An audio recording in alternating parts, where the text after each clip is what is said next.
പന്തീരങ്കാവിൽ നവവധുവിനെ സ്ത്രീധനത്തിന്റെ പേരിൽ ക്രൂരമായി മർദ്ദിച്ച് ഭർത്താവ്, മാനസികമായി പീഡിപ്പിച്ച് ഭർത്തൃമാതാവ്. ഇതറിഞ്ഞ് പരാതിപ്പെടാൻ പെൺകുട്ടിയുടെ വീട്ടുകാർ പോലീസ് സ്റ്റേഷനിൽ ചെന്നപ്പോൾ ഇതൊക്കെ നിസാരം എന്നുള്ള ആറ്റിറ്റ്യൂഡിലിരുന്ന് പന്തീരങ്കാവ് പോലീസ്. കാലം എത്രയും പുരോഗമിച്ചില്ലേ, എന്നിട്ട് എന്താണ് വാര്യര് നന്നാവത്തെ?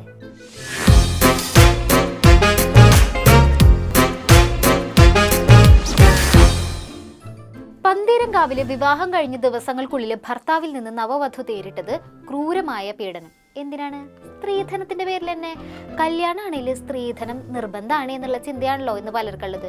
അല്ലെങ്കിൽ കുടുംബത്തിന്റെ സ്റ്റാറ്റസിന് കുറവാ. സ്ത്രീധനം കുറഞ്ഞു പോയി, പുള്ളി അതിൽ കൂടുതൽ ഡിസർവ് ചെയ്യുന്നുണ്ട്. പിന്നെ ഒരു കാറ്, അതൊക്കെ പുള്ളി ആഗ്രഹിച്ചായിരുന്നു. അപ്പോൾ അത് എന്തുകൊണ്ട് എനിക്കെപ്പോൾ തരും എന്നുള്ള രീതിയിലായിരുന്നു തർക്കമെന്ന് സ്റ്റാർട്ട് ചെയ്തത്. 150 പവനും ഒരു കാറും ഇല്ല, അത് എന്തൊരു കല്യാണം, അത് ആലോചിക്കാനേ പറ്റണില്ല എന്നാണ് പന്തീരങ്കാവ് തെക്കേ വള്ളിക്കുന്ന് സ്നേഹതീരത്തിൽ രാഹുൽ പി ഗോപാലിന് പറയാനുള്ളത്.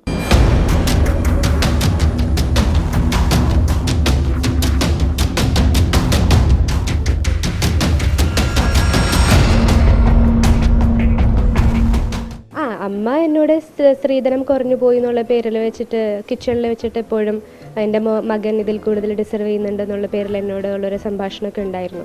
അപ്പൊ അമ്മയും മോനും പ്രതീക്ഷിച്ചത് ഇട്ടുമൂടാനുള്ള സ്വർണവും കാറുമാണ്. അത് കിട്ടാത്തതിന്റെ ദേഷ്യം അതിക്രൂരമായിട്ടാണ് ആ കുട്ടിയുടെ മേല് തീർത്തത്.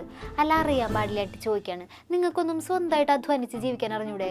കല്യാണം കഴിച്ചുകൊണ്ട് വരുന്ന കുട്ടിയുടെ സ്വത്ത് തന്നെ വേണമെന്ന് എന്തത്ര നിർബന്ധം?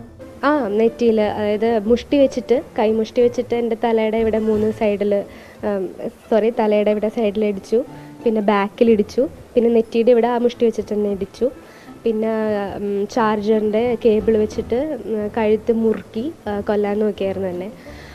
പിന്നെ എന്താണ്, കുരിശ് നിർത്തിയിട്ട് പുറത്ത് ഇടിച്ചായിരുന്നു. അല്ലയോ രാഹുൽ പി ഗോപാലേ, ലേശം ഉളുപ്പോ നാണമോ പേടിയോ എന്തെങ്കിലും ഉണ്ടോ അങ്ങേക്ക്?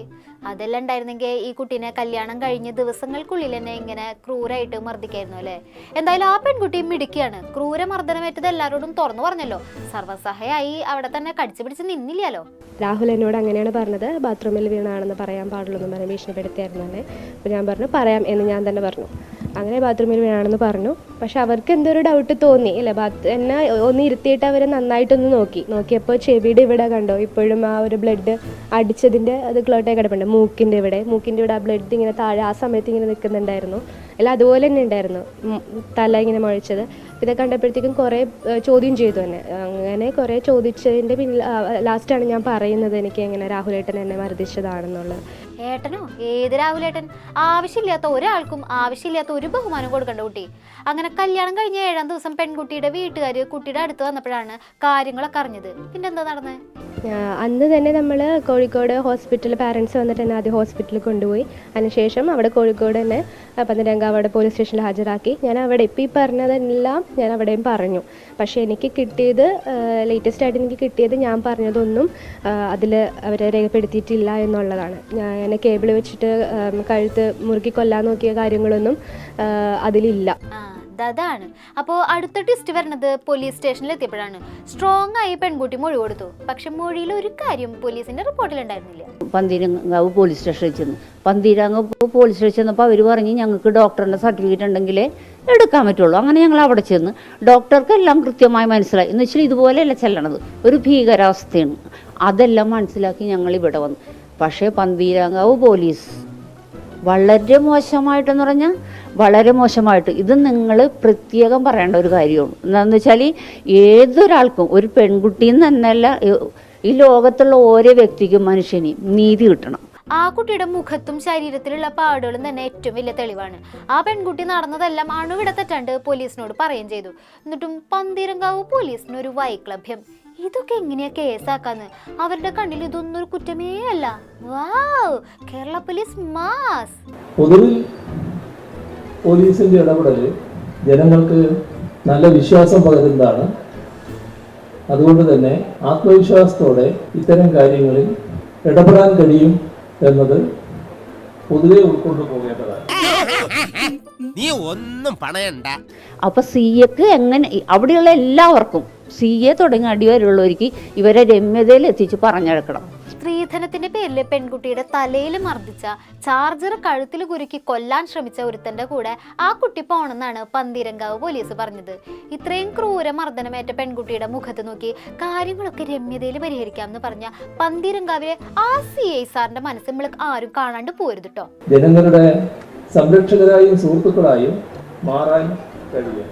എന്നാൽ അതേസമയം നിയമപരിപാലനത്തിന്റെ പ്രശ്നം വരുമ്പോൾ അതിന് ഒരു വിട്ടുവീഴ്ചയും ചെയ്യേണ്ടതായിട്ടില്ല. ഈ പോലീസുകാർക്കെതിരെ ശക്തമായ നടപടി വേണം. അവർ പറഞ്ഞത് എന്നോട് എന്താണ്, ഞാൻ പറഞ്ഞു എന്നിട്ട് എന്തിനാണ് സാറേ എൻ്റെ മോള് വീണ്ടും ഒരു ഉത്തരയും വിസ്മയമാകാനാണെന്ന്. അപ്പം അയാൾ പറഞ്ഞത് എന്തെന്നാണ്, ഞാൻ അങ്ങനെ പറയുള്ളൂ. പോലീസെന്ന് പറയാൻ അവരെ മാനിക്കാനേ നമുക്ക് കഴിയില്ല.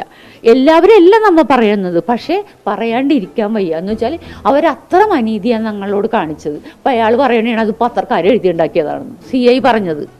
അത്രയും സങ്കടത്തോടെ മകളെയും കൂട്ടി ആ മാതാപിതാക്കള് പോലീസ് സ്റ്റേഷനിലെത്തി പരാതി പറഞ്ഞപ്പോൾ കുറ്റം മുഴുവനും മർദ്ദനം ഏറ്റുവാങ്ങിയവർക്കും പത്രക്കാർക്കും. കൊള്ളാം, അതൊരു മികച്ച ഒരു ഇതായിരുന്നു. എന്തൊക്കെയാണ് ഈ കൊച്ചു കേരളത്തിൽ നടക്കുന്നത്? ഇതൊക്കെ നോക്കി നടത്തേണ്ട ഇരട്ടച്ചങ്ങനെ ഇവിടെ മുഖ്യൻ ട്രിപ്പിലാണല്ലേ. എന്നെ ഞെട്ടിച്ച കാര്യം പോലീസ് വളരെ നിസ്സംഗരായിട്ടാണ് പെരുമാറിയത്. ഈ CI അദ്ദേഹത്തെ കളിയാക്കിയായിരുന്നെന്നാണ് എന്നോട് പറഞ്ഞത്, പരിഹസിക്കായിരുന്നെന്നാണ് എന്നോട് പറഞ്ഞത്. ഞെട്ടിക്കുന്ന ഒരു കാര്യമാണ്, നമുക്ക് അവിശ്വസനീയമായ ഒരു കാര്യമാണ്. വിവാഹം കഴിഞ്ഞ് ഒരാഴ്ചക്കുള്ളിൽ കൂടുതൽ സ്ത്രീധന തുക ചോദിക്കുക, കുഞ്ഞിനെ ആക്രമിക്കുക, സംശയം ഉണ്ടാകുക, ഇതൊക്കെ ഒരു അനുവദിക്കാൻ പറ്റാത്തൊരു കാര്യമാണ്. പോലീസുകാർക്ക് ഇപ്പോഴും ഇതിന്റെ സീരിയസ്നെസ് മനസ്സിലാവാത്തതാണോ എന്തോ? ഭരണസ്തംഭനം ഉണ്ടായോ കേരളത്തില്? ഭരണസ്തംഭനം ഇവിടെ ഭരണമില്ലല്ലോ, ഇതിനെന്താ സംഭവിക്കാൻ? സാധനം വേണ്ടേ? ഭരണം ഉണ്ടെങ്കിലല്ലേ സംഭവിക്കുള്ളൂ. ഇല്ല ആ സംഭവം. ഓരോരുത്തർ ഓരോ വഴിക്ക് പോയി. ഒരാൾ സിംഗപ്പൂരിലേക്ക് പോയി, വഴിയുള്ളവർ തന്നെ ടൂറ് പോയി.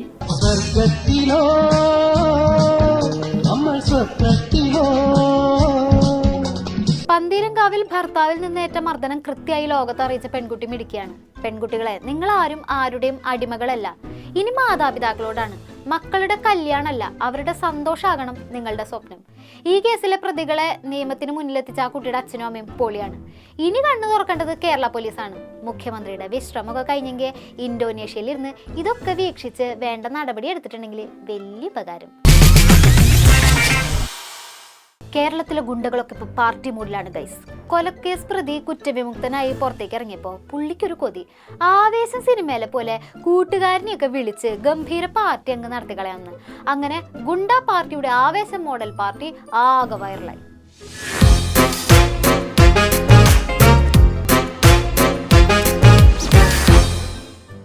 തൃശ്ശൂരിലെ കൊലക്കേസ് പ്രതി കുറ്റവിമുക്തനായി പുറത്തേക്ക് ഇറങ്ങി. ഇനി അങ്ങോട്ട് ആഘോഷരാവുകളാണെന്ന് പറഞ്ഞ് ആ ഗുണ്ടയും ടീമും ചേർന്ന് വലിയൊരു പാർട്ടി നടത്തി.